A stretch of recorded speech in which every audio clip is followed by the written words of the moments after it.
Marsabit County are slowly adopting to a surface water harvesting technique to collect thousands of liters of water from minimal rains in an effort at mitigating climate change effects.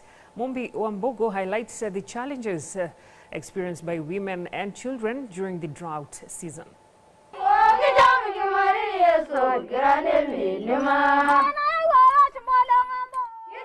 Marsabit County, the second largest county in Kenya by land size, standing at about 66.9 square kilometers.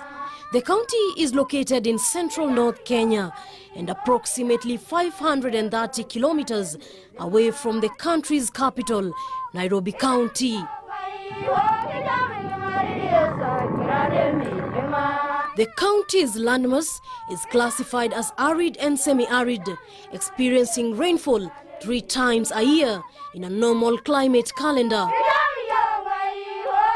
However, due to climate change, the area is constantly battling prolonged drought seasons. Pastoral production systems form the main livelihood in Marsabit County, involving about 80% of the population.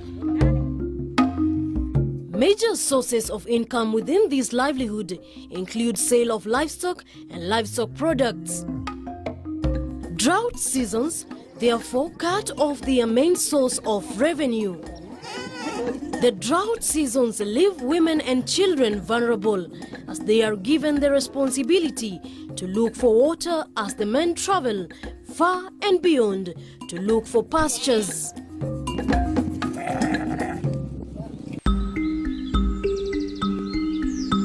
The sun has risen here in Laisamis, Marsabit County. The area is currently experiencing a dry season. There is no water to drink nor to feed the cattle. The only well that has water is situated over 20 kilometers away.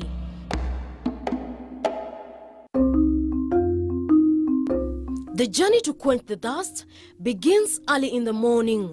The women equip themselves with tools of work. Young children are not left behind. They are part of the water search. That means they may not attend school until the dry season is over. The dry season does not only deny this community a basic commodity, but also disrupts the peace in the surrounding counties. Edward Rentorol is the sub-county production officer. He says the scramble for the little resources during the drought constantly leads to clashes. Our animals have moved towards Isiolo and others towards Samburu counties. Especially the cattle, where the cattle are now, they are beyond our sub-county boundaries in search of pasture. There is already a conflict because of the little pastures which are left. So we expect anything to happen anytime. According to science, humans can survive without food for about 21 days. But with water, the clock can only tick for about 4 days before one succumbs to thirst. The women and children are determined to quench the thirst. In the scorching sun, they walk miles away to the well. The women face the additional risk of falling into the well. There is no physical barrier. Their arrival to the well brings some relief, but they can only quench their thirst after their cattle.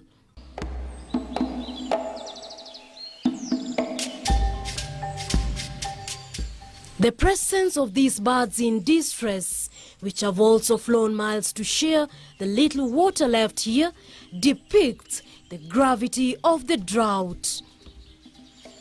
Lentorol says there is a dire need for urgent action to save the communities here from succumbing to famine.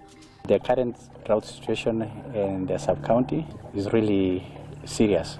In terms of pasture and drought, I think we have very little left.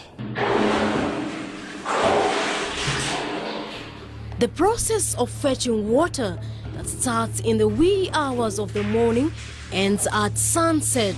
And these women and children are forced to travel back home in the night, risking attacks by wild animals. While this is the daily routine by the communities in this county, there seems to be hope to an end of water scarcity during the drought. There is a remaining part on my right-hand side. Henry Mango, an engineer at World Vision, says surface water harvesting, specifically rock catchment, could be the long-term solution. Due to the effects of climate change, we have inadequate rainfall and unpredictable rainfall. And so this program was aiming at harvesting the maximum amount of rainfall during the least, or rather that one rainfall event, flood episode. And with that, we've been able to expand. In view of that, we've been able to expand catchment areas from rock outcrops within Marsabit County and Laisamis sub-county in particular. And like one of the rock catchment that we have done is Lenairiwa. A similar project is already up and running. The geographic formation of this area allows water to flow to the community land. But how is the water tapped? The rocks behind me are known as granite rocks, and the formation of these rocks allows for seamless flow of water into this reservoir and finally into the tanks. Engineer Henry Mango is the brains behind this catchment project. The whole concept is the use of the effective catchment to capture surface runoff, and then we collect it, we restrict it within gutters. As you can see, the gutters that we have constructed along here, then we channel it to a weir, and then this weir is channeled through conduits and then to a reservoir. So here we are capturing an effective area of 25,000 cubic meters, and we are storing 500,000 liters of water. And if we increase the catchment to the other side, we're able to capture as much as 1.2 million liters of water.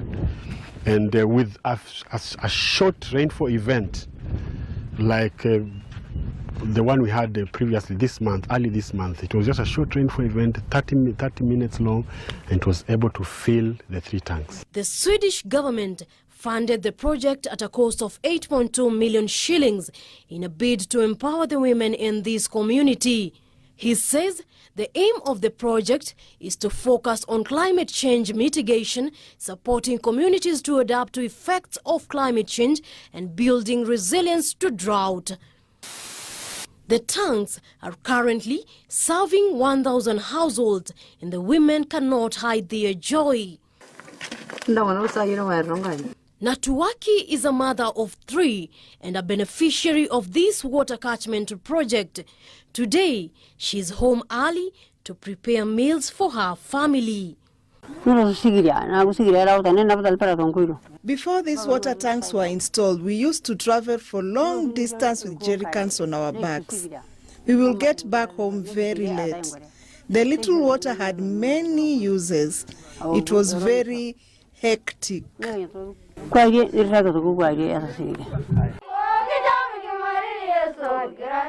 World Vision says if this project is adopted in other drought-prone counties with a similar geographical formation, water scarcity may as well say goodbye to these communities.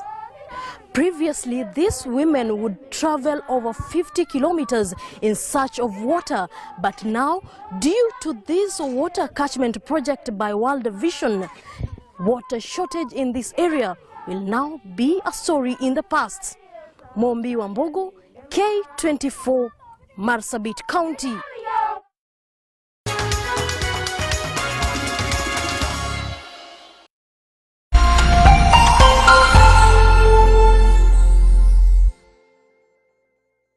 Coronavirus COVID-19 is a respiratory virus spreading across the